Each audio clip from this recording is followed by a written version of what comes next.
papers already getting printed right now. For Wednesday. For Wednesday, yeah. Plenty of time for Thursdays. Plenty. How many trucks does it take to transport all the physical copies from Vegas?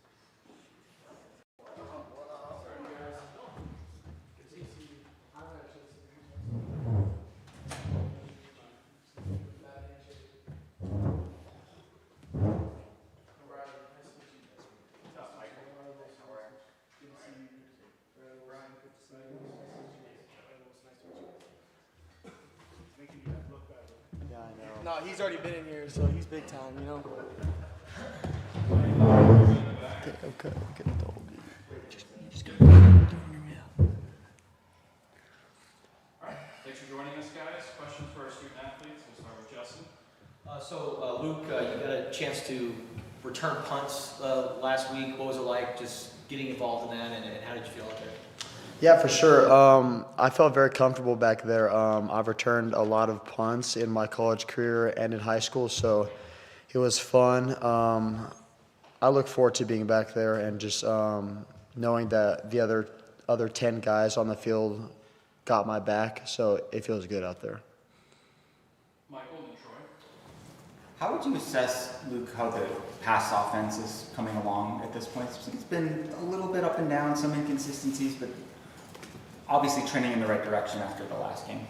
Yeah, for sure. I think that we come every week and we work so hard all week during practice, and we work so hard on our scheme, game plan, everything like that. There's so many hours that are put into this, and just being able to see how it all came together, and on Saturday, all of us clicking, hitting on all cylinders, Noah playing really good, and it was good just knowing that, you know, Noah had our back, we had his back, and really just offense and the whole team really just going out there and just playing for one another. It was nice. Troy and Ryan. Riley, the conversation in between the 2 weeks, the Iowa State, Oklahoma State, obviously you guys were able to bounce back, but just your thoughts on the performance to bounce back after the Iowa State game. I just think it just sticks out to what our standard is. Here, red line, accountability, you know, and just us responding to that adversity. You know, Iowa State was definitely a setback, but our response was resilient, and we showed the type of team we can be. I still don't think we've played our greatest game on all three phases, so I think there's a tremendous opportunity for us to show that this week, and we're excited for it. Brian and Justin. Riley, what can you tell us about what caused you to miss time during camp and during the season? Just some mental stuff that I was dealing with. That's just it. And so how did that impact you as far as being able to get up to speed? Did you kind of have to start over once the season began, maybe? Just getting some extra meeting time with the coaches and stuff. I was plugged in the whole time, so it wasn't really like I took a step back. So just getting extra meeting time and just staying on top of the schematics and stuff. So whenever my opportunity was called and for me to get in the game, I could make an impact. Yeah, and considering the number of linebackers that there have been, it seems like there is a big rotation going on. So how do you keep yourself fresh when you're not necessarily always going to be on the field? No doubt. I feel like our linebacker room has a lot of depth, and we have a lot of guys who can play different positions, and it's super exciting. And for us, it's just whenever your opportunity called, just support that guy who's in and just pay attention and get the call and know your job and know how to do it. Justin and David. For what you can share regarding the mental stuff, what was it like going through that, and how did you get to a point where you're comfortable to get back out on the field? It was difficult, but I'm a firm believer in my faith in God, and whenever you're hurt, you get to see the game from a different perspective. He taught me a lot about patience and just staying patient throughout the process of seeing the game from the sideline. You get to learn a lot. You get to learn about schematics, different parts of the game, schematically through the secondary, schematically about front. So yeah, it was definitely hard, but I grew a lot from it, and my faith in God and just trusting the process. And then just the linebacker group as a whole, and just the different looks that you guys can put out there. What do you think about the versatility that you guys have? I think it's awesome. I think our group is so diverse. We have a great coach, Danny Gonzalez, love him. Coach Bringuel, love him. And we just got a group of guys that are willing to go out there, play fast, play physical. And I'm excited and blessed to just be part of this group. David and then Michael. For Riley, just what's cool about when you go down the stat sheet and there's just so many different guys with negative plays on this team. I mean, even guys that, coming in second and third string like Jonah Price and Makunde and Sulepa, who, when they get their opportunities, they're adding to that negative play chart. Yeah, like I said, this defense is deep, and a lot of guys are hungry. And once they get their opportunity, they're going to seize that, and they're going to use it to the best of their ability. So it doesn't matter if you're 1, 2, or 3. Once our guys get in, they're going to go make a play. And for Luke, just the one punt return where you kind of let it roll a little bit and then picked it up to make a play on it. Just walk me through like what you're looking for there, the right opportunity. Were you looking for the bounce? If you don't get that bounce, you're just going to let it go. How do you play those balls?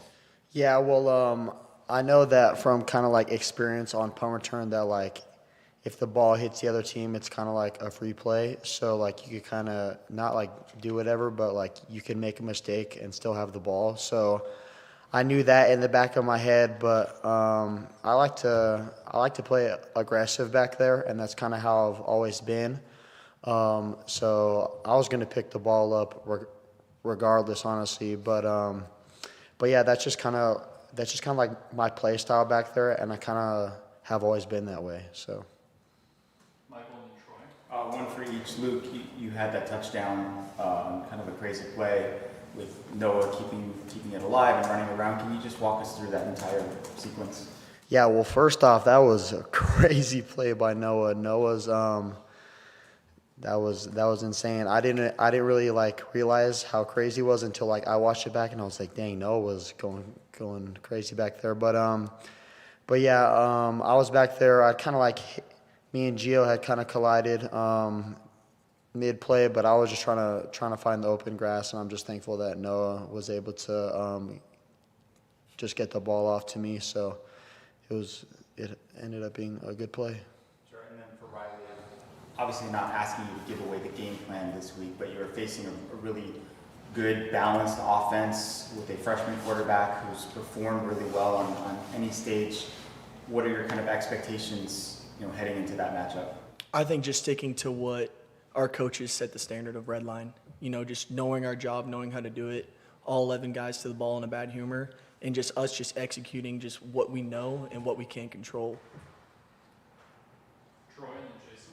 Bradley, just your thoughts on Myron Robinson being able to get out on the field and have his first career sack against Oklahoma State? Yeah, tremendous. I think the threshold for Myron's just going to be through the roof.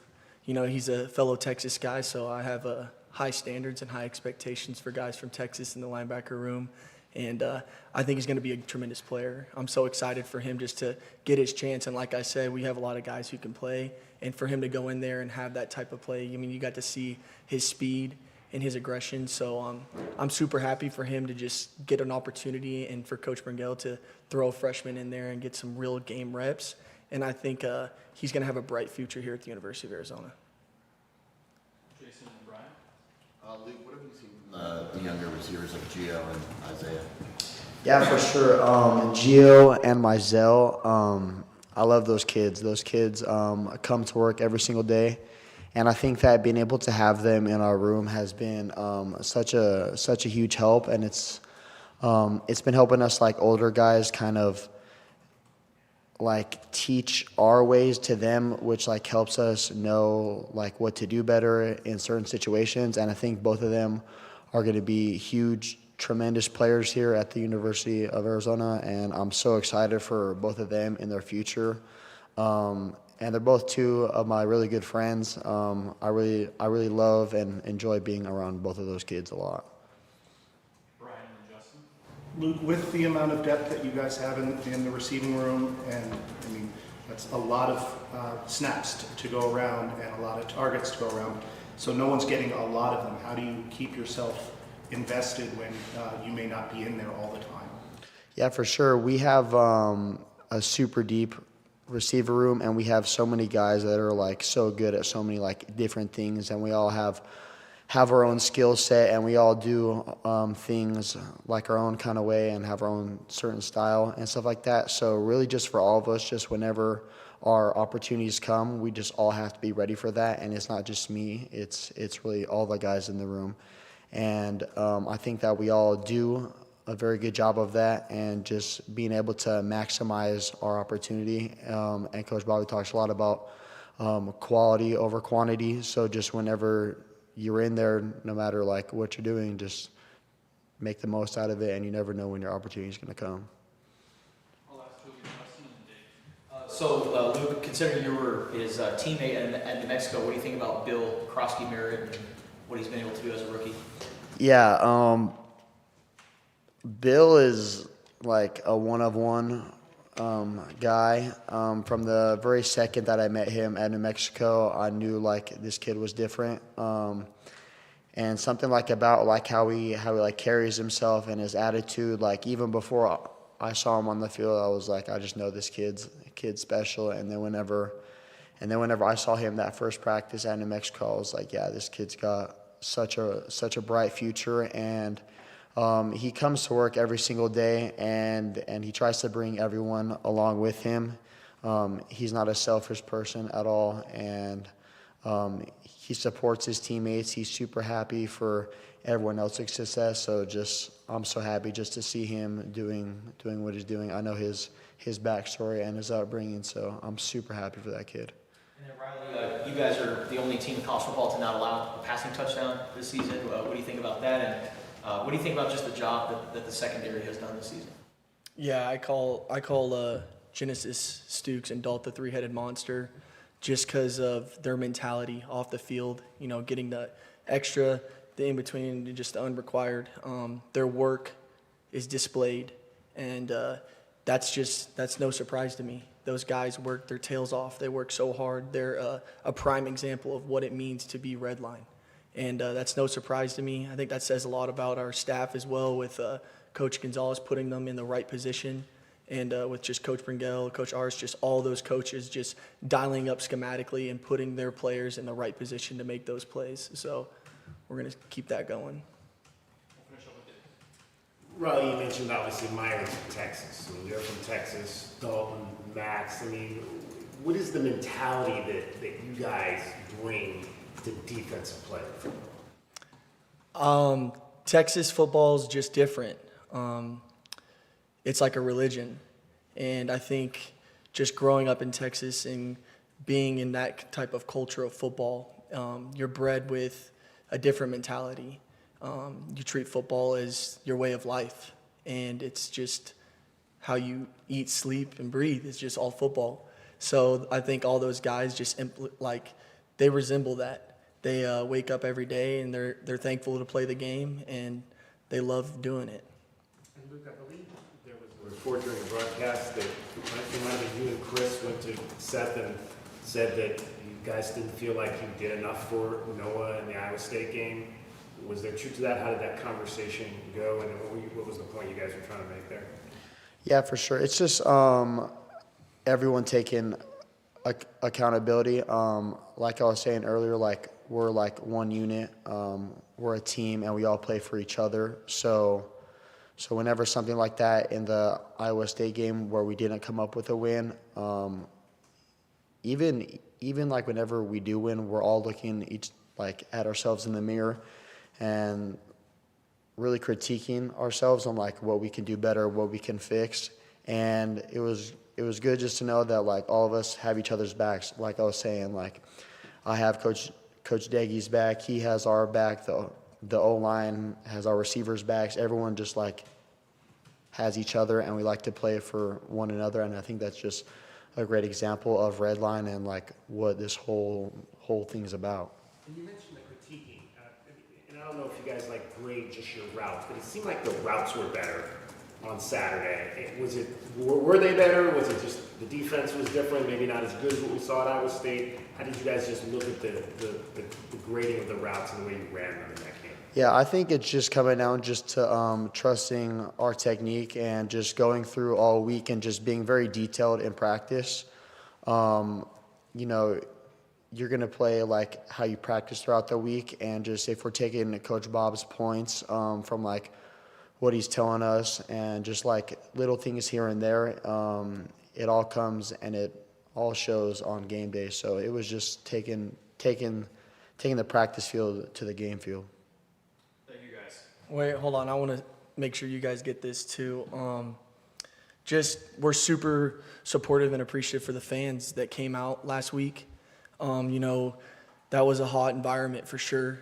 And the fans that did come and stuck out, we love you guys, and we're just so thankful for you guys just coming out and supporting us. Another thing too with this opponent that's coming in, Zona Zoo, we need you guys there. We need you guys loud. But most importantly, we need you guys to be respectful and just mind for that opponent. And yeah, that's all. Great, thank you guys. Sweet, thank you.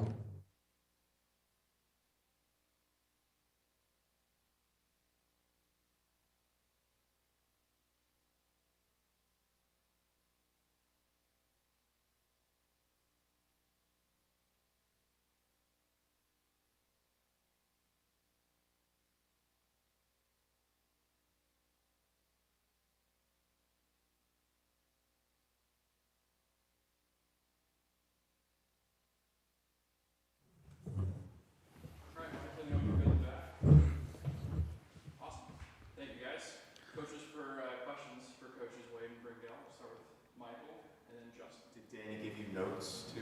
I know, so yeah, I was gonna say, Coach Shear, we start the timer. What's the goal to beat? 41 minutes? All right, 14 drives in the game. No, I ain't doing all that, but yes, no, so I ain't trying to compete I'll compete with him in other areas, not that one. So BYU, they've got a very balanced offense. They run the ball. Their quarterback runs the ball. He doesn't turn the ball over. Your impressions of that outfit? Yeah, they do a phenomenal job, and they've done it for a long time. They've had a sustained success there for years now, and so the culture there that, you get a freshman quarterback coming in, he's stepping into a great culture, and that's what allows, young players to have success when you have a great culture.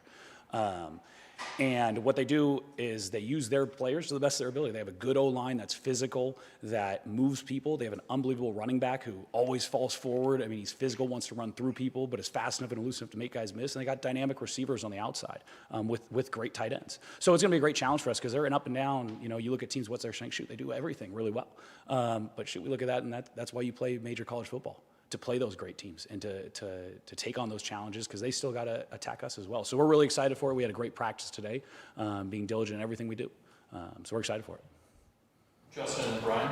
So Josh, we just talked to Riley, and he referenced, overcoming mental stuff. What was that time period like, for what you can't share? What was that like for him just to go through that, and how do you think he became better for it? Yeah, I think all the guys, whatever it is, everybody in the room was so attacking everything that we did.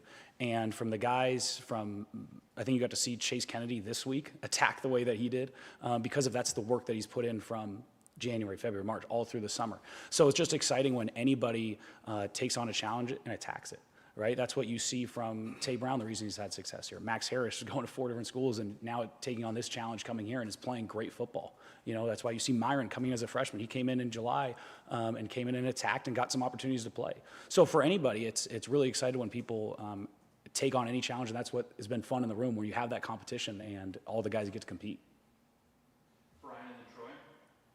Bobby, I think there's 8 receivers that have gotten at least 50 snaps on offense, and maybe in past years there hasn't been that kind of depth here. You've taken advantage of it, but is there a point where you want to thin the rotation and just keep it to the best guys, or do you think this is a sustainable thing to constantly be changing the guys that are out there? It will always be fluid. How they perform in practice determines, their opportunity within the games. Naturally, when we're throwing the ball as much as we are, you want to be able to keep guys fresh. You want to be able to sustain a full year and have a really good room. But it's all just based off of how they perform each and every week in practice. And it'll forever be fluid, and it's like that. That's the only way you can really have true competition within the room. They still need to show up on Tuesday and Wednesday and, perform, and then that gives them their best opportunity on Saturday to play more, and it also gives them their best chance to be successful on Saturday. I love that we have depth, but it's only as good as, our weakest link, really, at the end of the day, because you just never know what happens, with those guys as far as injuries and things like that. So they all need to be prepared to play. Troy and then David. 2 quick questions for Bobby. One, Trace Spivey, you talked about yards after catch going into the year and how he's developed there. You saw it in the last game against Oklahoma State. And then just fixing things in terms of catching the ball, because in the previous games, I think you guys had 11 drops and seemed to get better against against Oklahoma State. Yeah, that's always going to be an emphasis. Rack and yak yards is extremely important, and it's just pretty much what you demand from them is what you're going to get. We just had to go in there and reestablish the fact that when we're catching the football that we're knifing and getting upfield. That's first and foremost, and, trying to make big runs and, running laterally and things like that it doesn't give us our best chance. So Trey was really fortunate to have that opportunity to put that on display for us last week, and he's really taken that personal as well as everybody within the room as far as catching and getting upfield. So the more we do that, the better, and I think they're realizing that too, an experience for those guys as well.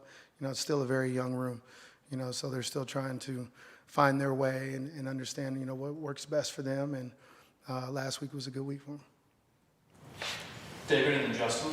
Bobby, at times when Noah has missed your guys, he's missed behind them. What's your teaching technique for them to try to make those types of catches where the ball is not necessarily on them and they have to reach back across their body to try to catch it?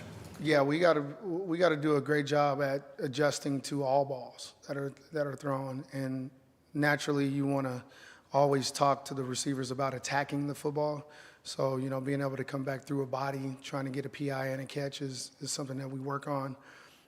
It's hard to simulate that in practice, obviously, just with bodies being around. So the only real experience they get from that is within the game. And it's something that we just got to continue to work on. The more that we get the ball up and down to the guys on the perimeter, the more opportunities they'll get to be able to throw guys through, come back, and make aggressive catches to the football. And, Noah's doing a great job of giving us opportunities out there, and we just got to keep coming up with them. And you as the wide receiver coach, were the routes better? They looked better Saturday. Were they better than they've been maybe in other games? I hope so. I hope so. It's always a work in progress in that field, and just really trying to. You heard Luke mention it, trying to take the teaching from the practice field to the game. Everybody gets more excited naturally in a game, and so if you're not used to putting yourself in that mind state every single time that you're running those routes, you could tend to get loose with technique. So I'm constantly trying to drill them just, the mentality when they're working on it, when we're just doing routes on air, even when we're doing walkthroughs, just the small details of, working on the break steps and, the steps at the top of the route, being efficient. All those things I just keep trying to hammer to them for when they're getting into the game situations. They're very comfortable, and it really just becomes second nature to them. They don't have to overthink it. It's just a reaction. So, it's tough. They naturally want to make plays, and they're straining to make plays, but they need to understand that technique wins. Justin and Brian. So Josh, this year we've seen a lot of different looks and formations for you guys on the defensive side of the ball, but you guys have been successful every step of the way, top 10 nationally. What do you think has worked for you guys this season? Yeah, first and foremost, what makes you great on defense is beyond having good players, but is playing with red line, playing with effort. And I think that that's something from day one, that from the top down from Coach Brennan and Coach Gonzalez, what we wanted to establish was a defense that plays with tremendous effort, uncommon effort. So you have to train that way. And that's why we challenge them at practice every single day to train that way, because then on game day, just trust your training and play the way you've trained all the time. So I think that the first and foremost, it always starts with that, the physicality, the effort that we want to play with. And I think a large credit goes to Coach G and the way he schemes stuff up. I mean, that's why one of the reasons why he's been successful. It starts with that effort, but then he's also, like a mastermind with the way he dials some stuff up, and then the players being able to execute it. From day one, they came in, and to be able to do as much as we're doing is credit to not only the coaching staff installing it, but also the players being willing to come in for the in-between, the extra, the unrequired, and get extra time meeting. And so it's tremendously the credit for them to put in the work early, because then on game day, you just get to see them play fast. We still have a lot of stuff to work on. Like, you talk about us not allowing a passing touchdown, where, well, shoot, why have we allowed a rushing? So to say that it's been all good all the way, we still got a lot to improve on. And there's a tremendous challenge this week that we're excited to attack. And Bobby, what do you think about this challenge against BYU and their defense and the guys they have in the secondary as well? This is a great football team. They've been good for a long time. You heard Coach Bringuel talk about culture. They're probably one of the best within our conference. So we need to be able to match culture with them and just, play our game. I think that's extremely important for us offensively, is to play with confidence, play fast. As far as their personnel, they're going to be good. They got an experienced back end. They have some speed. So it's going to be a fun game with that. I think they're very confident as well. So, we got to be able to, like I said, be settled, play our game, take advantage of the opportunities that we get, and just continue to just keep coming back for more when it doesn't hit. Just keep working and keep pushing. And that's going to be the biggest thing, being able to match their effort. Brian and then Michael. Josh, in regard to the usage at the linebackers, considering that there's been times with 2, as many as 4, even a time with 5, do these guys all have to learn like all 5 of those positions, or do you have like ones that you specifically are trying to limit what they need to know? Yeah, I think that's the beauty of it. One, we teach everything conceptually, so you understand concept rather than just understanding, well, if he says this, my role is this, and you look at it through a closed lens, well, then you can't do as much. But when you teach everything from a conceptual level and from the top down, you have a great teaching progression, because coaches are just great teachers. And when you have a great teaching progression, then you can do these things. And for us, it's the same stuff. It's just X's on a chalkboard, different bodies. So if we understand how it all comes together, you can do a lot of fun stuff. And then personnel-wise, you have to understand your players as well. How much can your players take? And we talk about it. We have a elite group of young men that are not just great players, but want to put in the extra time and are naturally pretty smart. So we can do a lot more, because you never want to do too much that you're slowing them down. Coaches don't win games. Players win games. Players win games. So it's our job to put them in the best position to fly around and make plays, but without slowing them down. So I've been fortunate that we've had a lot of guys that can take on that challenge, and we'll continue to do that. Michael and Jason. One question for each, sort of similar topics. Myron Robinson had kind of a wow moment in that game where he had the chase down sack. What is your assessment of how he's coming along and what his upside looks like? It's been a lot of fun, because Bobby talked about it. It's the best players play, and and for me, it doesn't matter if you're a freshman, sophomore, junior, senior. Best players play, and that's why you see, for certain calls, it may happen that 2 linebackers on the field, 4 whatever it is, best players play, and in any particular circumstance against any particular team. So for Myron to show stuff that he's been developing and continuing to do on the practice field, now you just got to see it on the grass on a Saturday. So I'm just excited for him to say, good, I had some success. How do I have more? And it's by doubling down on your process. Well, shoot, you knew what to do and how to do it, so you got to play fast. When you know what to do and how to do it and you just play fast, good things happen, right? And then it's all the stuff that he's done for 18 years, making plays at the high school level and all that. Shoot, it's just guys are a little bit bigger, faster, stronger, but just like you're getting bigger, faster, stronger. So I'm excited for him to continue to attack his development on and off the field, and keep on developing and see that for a long time here in Tucson.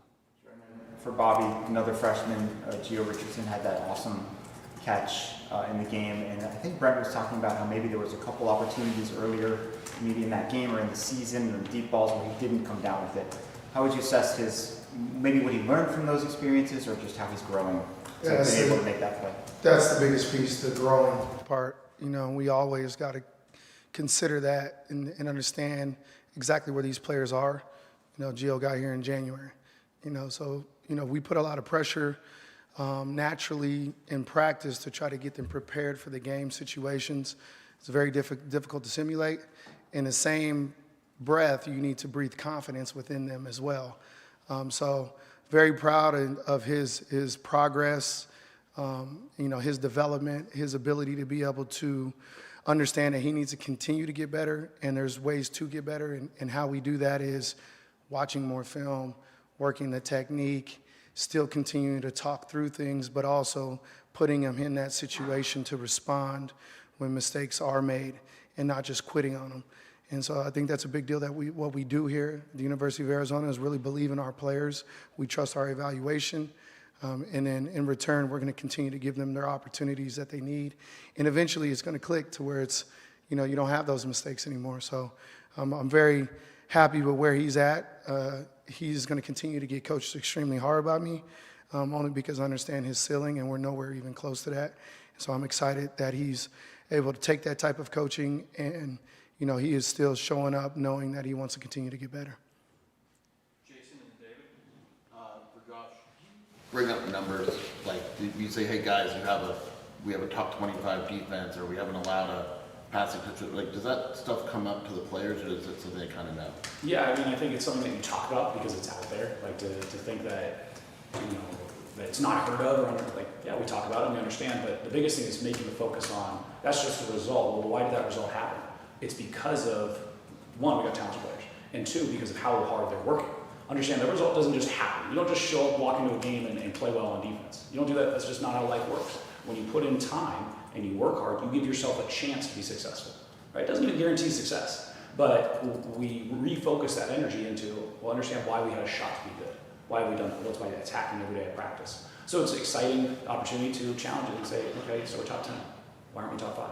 Attack it. Get another opportunity to move up, because shoot, there's still plenty of stuff that we can improve on. I mean, if they gain a day in the yard, there's a reason. So we're excited for that opportunity, and it's just the refocusing of not just the result, but going back to your process and why have we had to have some success. And then for Bobby, how would you describe the dynamic between the older receivers and the younger receivers? Our room is fun, man. I couldn't ask for a better room right now, really. We have a unique blend of veterans that are transfers, but they've really bought into what we have been talking about since they've been here. And then they also understand that they've been through some things in their career, and so their ability to be able to pull these freshmen aside and have side conversation that is very just open, honest, and real, I think really helps the development piece for them. And in return, it helps me as well, because they actually get at these kids tough. You know, they're coaching them as hard as I'm coaching the older guys. And so that's fun to watch, and it's fun to hear a lot of the same terms that come up that I'm using to speak to them collectively, and them understanding.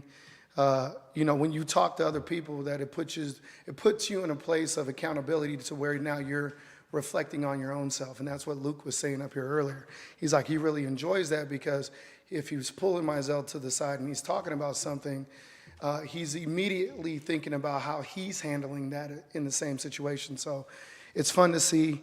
It's forever going to be a process for these guys. And I love the fact that the older guys understand that there's still a lot of room for growth for them as well. And so, you know, it's fun to watch. David and then Troy. Josh, Riley Wilson carries himself as a captain, but obviously he was a transfer in, he missed time in the fall. Can he have that voice on this defense? Does he have that type of voice on this defense? Yeah, absolutely. I think that in any locker room, this is, you know, I've been fortunate to be a player and then coached at universities. One, the starters guys that are really good naturally just have a voice. That's how locker rooms work. But what's really cool about the culture is it's the guys that work hard, the guys that put in the work every single day. And for him to be the guy that showed up to work every single day, supportive of his teammates, supportive of himself, whether it's young, old, shoot, he's a tremendous leader because of his actions and what he does, not just what he says. First and foremost, it's what he does. So for him, with how hard he works, there's a ton of respect within the team for him. And there's a ton of respect for all the guys on the team that are willing to put in that extra, the in-between, the unrequired. Because that's what's cool. When you have a culture that respects work ethic, respects toughness, and those type of things, good things come from that. And we got a great culture that is supporting those things and is promoting those things. So guys like Riley that play with red line and attack every day that way, yeah, they absolutely are. So it's exciting for him to be a leader on this team and take on every challenge. And so I'm excited for him and a lot of the guys in the room. And Bobby, what makes Trey such a good target in the red zone? You know, obviously his length, his size. I also think when we talk about quality over quantity for Trey really bought into that, and understanding that we're going to put him in a good position, and he believes in that. So he knows when his targets come that we have ultimate confidence within him, and he has it within himself, and that he is going to go and make a play no matter what the circumstances are. And so he's really, really bought into that. But, you know, Trey's strong. You know, he's smart. You know, he plays fast. He has a bunch of confidence. And so, and he's young still too, you know, to remind everybody that he is still barely getting started in this process for him. But he's also buying into the mentality in the room, which is, you know, every opportunity, don't waste a snap, you know, be grateful, you know, play with gratitude, you know, love your teammates and play for your team. And he's really bought into that.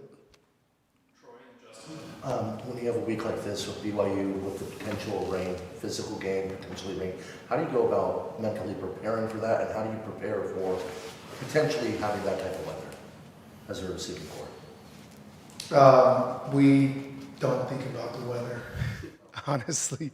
Like, obviously, if it comes to the point to where we know it's going to rain, we'll do some wet ball drills, things like that, just in preparation for, obviously putting the ball on your body, overemphasizing eyes to tuck, overemphasizing, just doing whatever you need to do to get the ball to your body.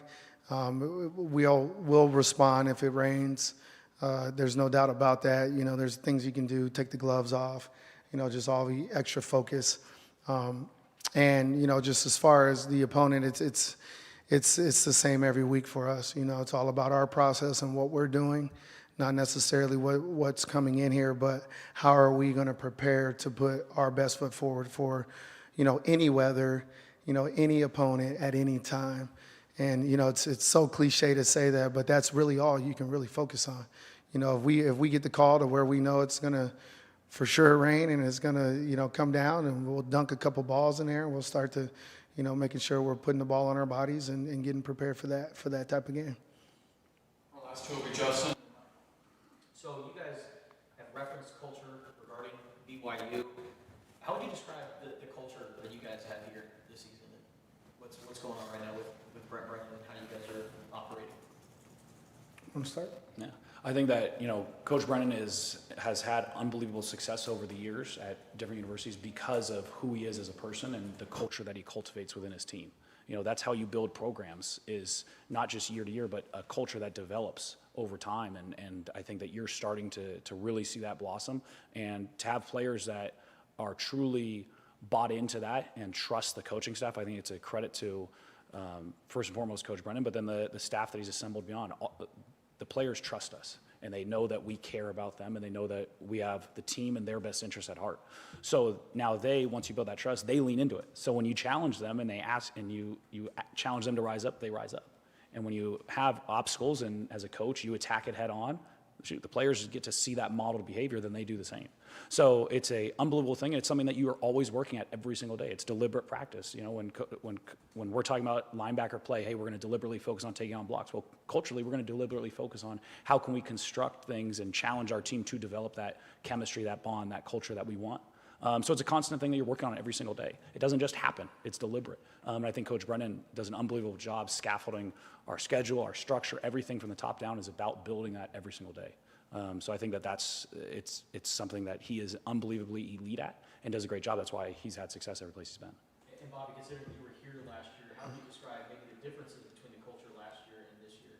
Yeah, I think it's the people buying in. Coach Brennan did a great job of setting red line as the standard for everything we do and actually following through with that. It's easy to say it. It's more difficult to walk it in every single facet of this game. Recruiting, off season, acquiring talent, evaluation, like all these things that make what this program is right now is really based off the red line, which is, obviously just making sure that we are pushing that in everything that we do. So I'm really proud to be a part of it, proud to see the changes that he's made from the off season coming into the new season, accepting 40-something more players in on this football team that are brand new, and then driving the leadership through coaches, starting with the head coach and everybody else down into the players, and to the point to where, like Coach Bringuel says, like they trust us and they believe us because we're not just talking about it, but, we're walking this walk and we're walking it with them. And it's never going to be perfect, but it's something that you got to make a decision every single day. And he does a great job of talking about that when he gets the opportunities to really drive that home with the players, letting them know it's a decision that you make every single day you wake up. And you really have that choice. And everybody won't make it. And then also standing on the table for the ones that don't make it, and him having to make the hard decision and letting some guys go. And, and getting some guys to let them know exactly where they stand. And I think for every young man and every person, every coach, everybody who's a part of it, that's really what you want. You really want to know where you stand, and you want people to be honest and truthful with you, and Coach has done a great job at that. So this one's for Josh. confidence is always one of those kind of chicken and egg things, like how do you have it if you haven't had success, but maybe you needed to have success. Anyway, coming into the year, this defense had not been nearly as good as it is now. What did Danny do, or what does Danny do to instill that sense of belief and confidence in the guys to perform at the way that they have?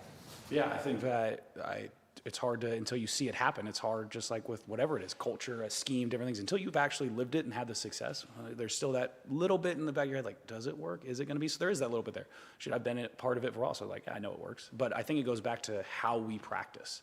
And that's why I think the alignment with Coach Brennan, the way he wants us to practice fast, practice physical, or shoot, that's how we want to practice. That's how we want to attack everything. So I think that it goes back to, because your process and how you train. Because on game day, you just have to fall back and trust your training. That's what it comes down to. So it's nothing magical that happened, like, but it's just every day attacking the work every single day, understanding that we've put them and stressed them out in these positions all spring ball, all summer, all fall camp. You've been in those positions, so on game day, shoot, yeah, there may be some different things, but you fall back on the things that have made us great, the red line, the effort, those type of things, you're gonna be successful. So I think that it goes back to that mentality, maybe not the sense of confidence, in the sense of, shoot, I have worked for this, I've earned the right to go out and play the kind of football that we want to play, because I put in that work early on. So once you earn the right to do that, on game day, you're just playing. You just play football. On game day, that's the player's day. Coaches, you coach throughout the offseason, you coach throughout practice throughout the week. On game day, we'll make adjustments, but shoot, let the players play, and because players win games. Thank you, everybody. Thanks. Appreciate you guys.